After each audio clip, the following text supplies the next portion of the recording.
Right. Let's get down to brass tacks.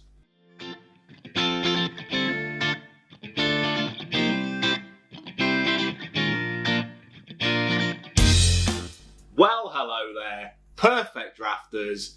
Here we are again. There's another keg in my little beauty just here, waiting to be reviewed. Now, as you will have seen from the thumbnail, you know what it is. You know what it is. You do. It's this. Got the glass sitting there. It's a Corona Extra. That's what it is. Now, I've drank many a Corona in my time. Let's face it, we all have. It's quite a light beer. It's just one of those that's easy supping out of a bottle. Yeah, now, I like to pull a few moves on the dance floor. I can boldly pull some moves. That's what I like to do. And if I'm doing that and you're allowed a drink on the dance floor, because of the vigorous moves that I pull, I like to have a bottle rather than a glass because there would be spillage. There would be spillage. Yeah, it was one of those of that. And I lobbed one of these in. So what's this bowl just here? It's the lime. It's the lime. Now, the nice thing with this will be not having to really ram that down the bottleneck, you know, that you have to do. Like, you know, when you see the barman cutting that up, yeah, and you did feel sorry for him with that job, you know, slicing limes. There they are, ready for the old Corona, because it was a popular drink back in the day. In fact, it's a popular drink now, I think. Think it still is. Think it still is. And, you know, I remember asking for a Corona and the barman, you know, trying to force a big old wedge of lime down there and then picking another one because it's a bit thinner. Won't have that trouble with a pint glass. Won't have it. It should go in quite nicely. Stick a whole lime in that. It wouldn't do the trick because it wouldn't give it much flavour if you lob the whole lime in. It needs to be cut up. Let the juices flow.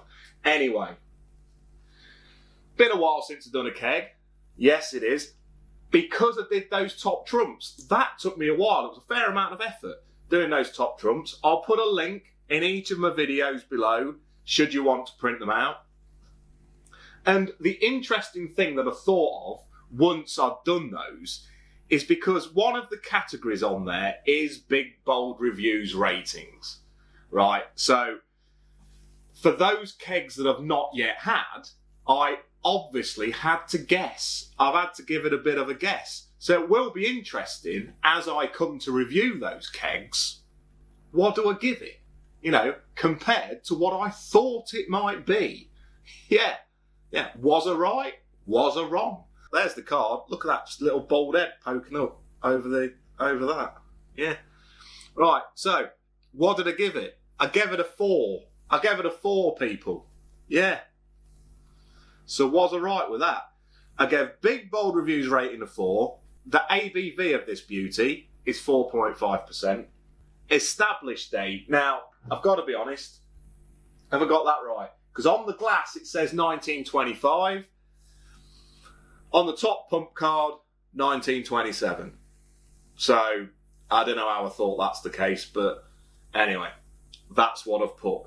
So it should be quite an easy supper. Should be quite an easy supper. Talking of supper, quite peckish. I've got some snackage coming up. Yes, I have. As of speaking, right now, it is in stock. It's £35.50 of your finest dollarage. So, you know, not the most expensive, not the cheapest. Probably actually a little bit on the pricey side for a 4.5% beer. Anyway, I didn't score it high, did I? Let's face it, I haven't got a good kind of, you know, feeling for this one, have I? By giving it a 4, I really haven't. That said, I think I gave it that because I'm benchmarking it against a lot of absolute top quality beers. You know, I just don't see this as being up there with them. Is it? We'll see, won't we? We'll see. I mean, if I had 2 perfect draft machines, you know, like Dino, who's he? So apparently, a perfect drafter who likes this channel, it's his birthday this weekend, his name's Dean, to his mate's Dino, happy birthday, fella, yeah? He likes a good lager to have on all the time. Who doesn't? He's bought himself 2 perfect drafts so he can fire on a Goose IPA or something like that as well. Good man. But his mates have messaged me and said, look, we like Franciscana, he doesn't, he never has it on. So put a Franciscana on for your mates now and again, Dino. Yeah? That's all you got to do. Live and let live. Right. He also did a blow-up pub. They all took round the perfect draft machines. Would have been like a festival in the garden. Where was Baldy's invite? Eh? To that, I'd have brought my machine round. I would. I'd have enjoyed that. Don't know where you live. Would have been a random invite, but, you know. Anyway, let's get stuck into this. Let's have a look at that keg. Let's do the pour. I'll bring it in. We'll have a look how many bubs it's got. Now, I've seen quite a few comments of, you know, this isn't the liveliest on here. It's not that much of a lively beer anyway out of a bottle, for a bottled beer. So, it might not be that lively on this. Let's have a look at that. Then I'll give it a sub. I'll give it a bit of a, you know, what are my thoughts? I'm going to lob a lime in, because I just think that's the way you should have it. Got to lob a lime in. I might put 2 in. Then, I've got a bit of snackage. I'll have a bit of snackage with it. I'll rate it. Let you know what I think. Let's go. Right, so that's what that little beauty looks like. We know what the Corona Extra sign looks like, what the design looks like just there. Spinning round. Yeah. We've got a bit of what you're meant to do. Look, so it says, serve on the side of glass. Slice a lime. Yeah. So that's what I'm going to do. Happy days. So the keen-eyed amongst you probably have already spotted we're on 28 days. We've had a few beers out of it. So it isn't the first sub. I'm going to be honest. Well, I don't need to be honest because I've been rumbled. Been rumbled by the bars. It ain't my first sub. But let's go. Let's have a taste.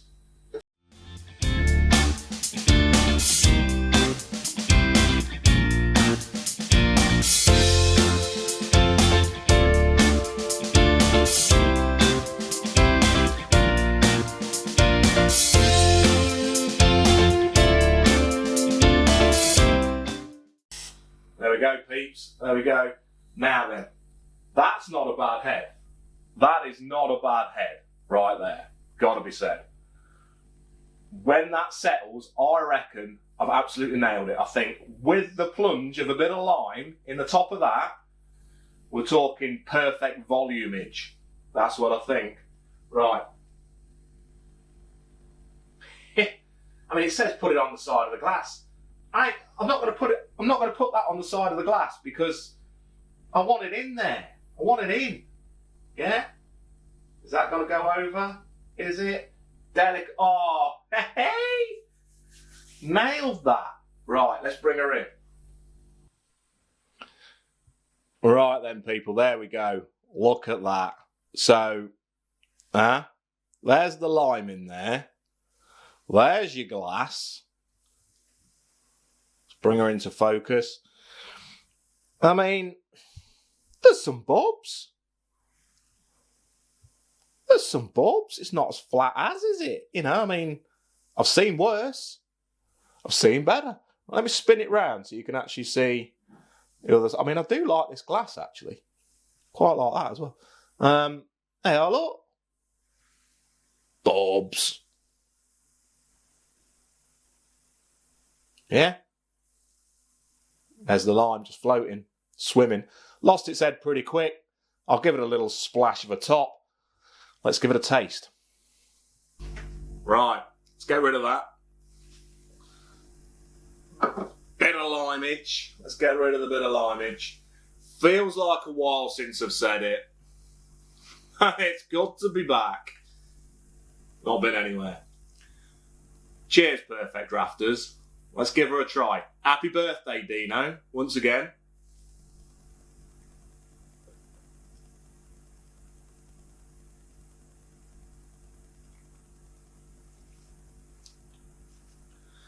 It ain't flat. It ain't flat. That's my first kind of impressions to that. If people are having a flat keg of Corona, something's either wrong with your keg or I don't know, you're just letting it get flat.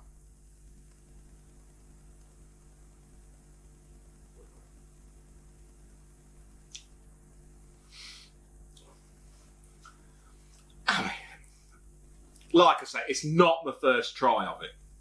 I'm going to be honest. It's probably my third, fourth that I've had out of that, you know.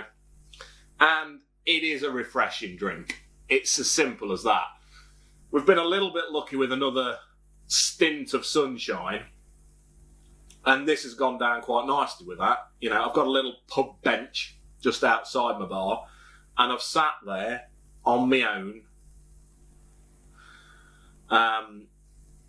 having a little sup of this, and it's gone down a little treat. It really has. It's an easy drinker.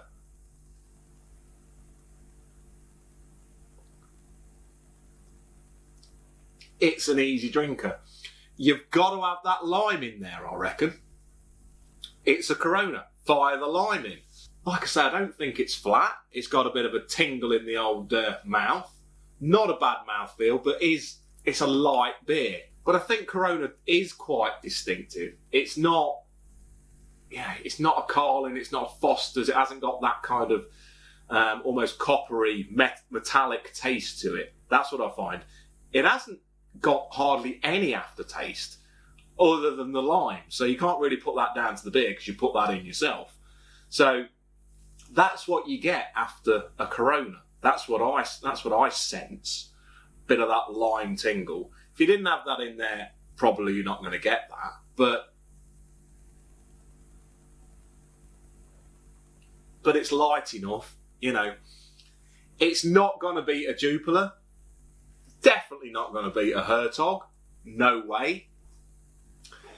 If I was going to pit it against something else in a fight to the death, probably a Beck's Gold, something like that. You know, I'd put it in amongst that. Haven't tried just the standard Beck's on there yet. Doesn't hold a candle to the likes of Lowenbrow Oktoberfest or the Spaten Oktoberfest, which is absolutely rife at the moment. You know, that is what's going down virtually every perfect drafter's neck as we speak. It just doesn't. It doesn't compare to those. But does it try to? It don't, because it's not going to blow your socks off. It's not going to give you a bad head in the morning, not unless you fire the whole keg down or near to it. You know, you could have a fair few of those on a weekday, whenever you like, and you're not going to suffer too bad. And that's quite a nice thought, really. It's quite a nice thought.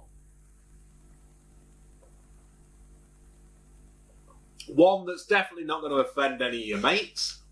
You know, pop it on, go well with a barbecue, happy days.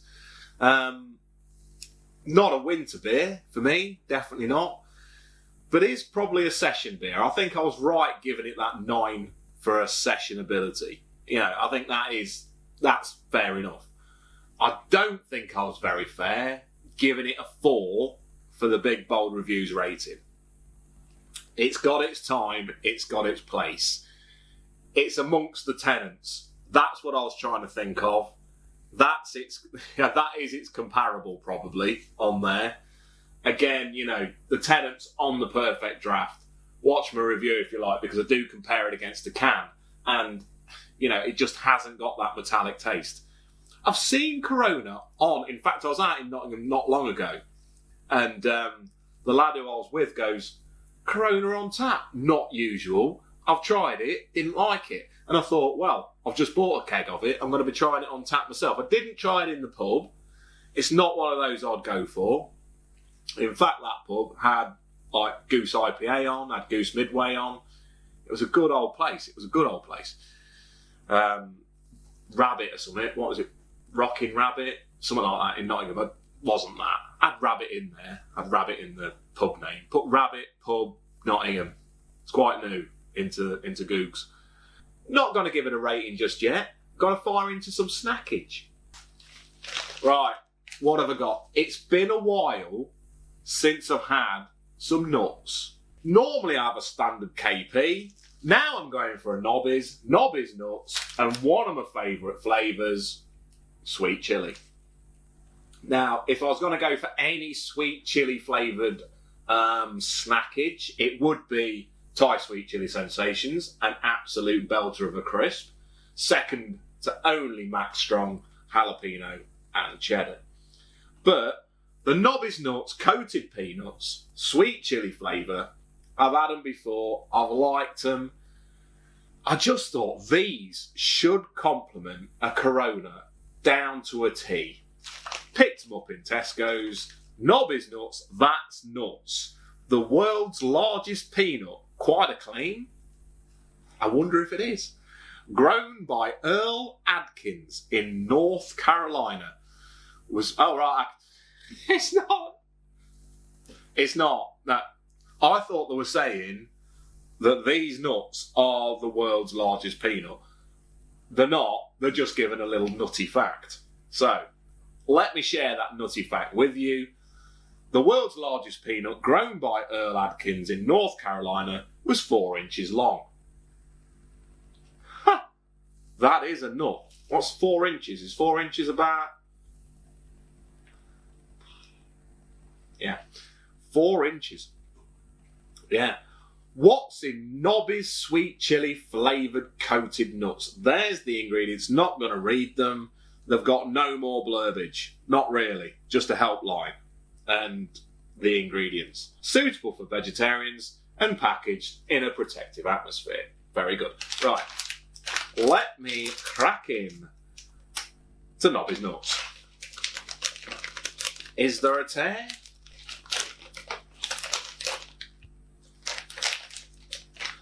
Into it quite nicely. Bain Marie. Let's crack in to a few nuts. They're not small. They ain't small. Not going to zoom in and stuff, but they're not small. They're not 4 inches, but they're not small. Let's go.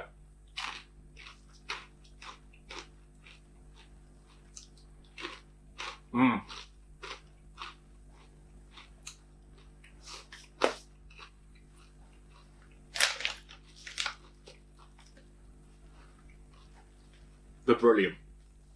They are brilliant. They're brilliant. I didn't see that bit of blurbage. It's actually the main strapline. Flavour with a bit of kick. And yes, they are. Yes, they are.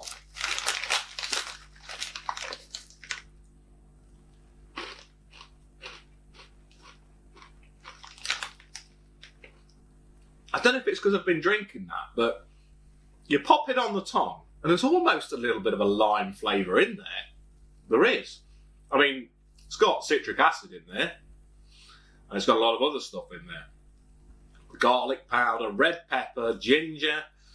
You know, it's got the lot. Obviously, sweet chilli flavouring in there as well. But they're good nuts. So I think I prefer having these kind of coated nuts, that kind of shell, that crispy shell over a nut in this flavour, to the standard KP chili nuts. I think the sweet chili nuts from KP as well. Now, I had those with a left ruby. Hell of a drink. Little belter. In the summer sun. Had that. Reviewed it outside, actually. And I had some KP chili nuts with that. I'm casting my mind back. These are better. I enjoyed them then, but these are better. Nobby, you've nailed it. Good sweet chili nuts. Lovely kind of outer crispy shell. So a lovely succulent nut. Good sweet chili flavouring. Not going to blow your head off. Spiciness rating, you're looking at a 6. Maybe, no, just a 6. You're not pushing a 7 even. But you can fire, I could fire through that whole bag.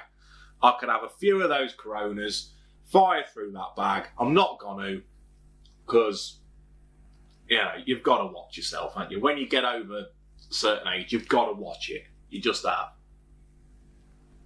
Yeah. That's probably brought up the rating slightly of the Corona, because it just goes well.